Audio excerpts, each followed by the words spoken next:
મહત્વના સમાચાર મળી રહ્યા છે કચ્છથી। ભુજ શહેરમાં પોલીસે કોમ્બિંગ હાથ ધર્યું છે। ભુજમાં કોમ્બિંગ હાથ ધરવામાં આવ્યું છે। સર્ચ દરમિયાન હથિયાર અને નકલી સોનાના બિસ્કિટ પણ મળી આવ્યા છે। સમગ્ર ગુજરાતમાં પોલીસ હવે કડક હાથે કામગીરી કરી રહી છે, ત્યારે કચ્છમાં પણ કોમ્બિંગ કરવામાં આવ્યું। પોલીસે આરોપીની ધરપકડ કરી છે। સોનાના બિસ્કિટ પણ મળી આવ્યા છે, નકલી સોનાના બિસ્કિટ મળી આવ્યા છે અને આ નકલી સોનાના બિસ્કિટ ક્યાંથી આવ્યા તેની તપાસ પોલીસે શરૂ કરી છે। આરોપીઓની ધરપકડ કરી લેવામાં આવી છે અને હવે તેમની પૂછપરછ કરવામાં આવી રહી છે।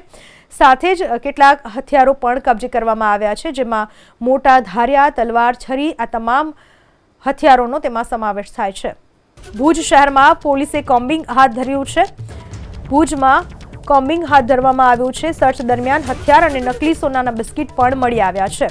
સમગ્ર ગુજરાતમાં પોલીસ હવે કડક હાથે કામગીરી કરી રહી છે, ત્યારે કચ્છમાં પણ કોમ્બિંગ કરવામાં આવ્યું। પોલીસે આરોપીની ધરપકડ કરી છે।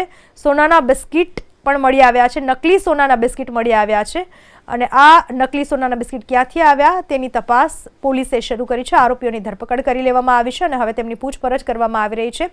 સાથે જ કેટલાક હથિયારો પણ કબજે કરવામાં આવ્યા છે, જેમાં મોટા ધારિયા, તલવાર, છરી આ તમામ હથિયારોનો તેમાં સમાવેશ થાય છે।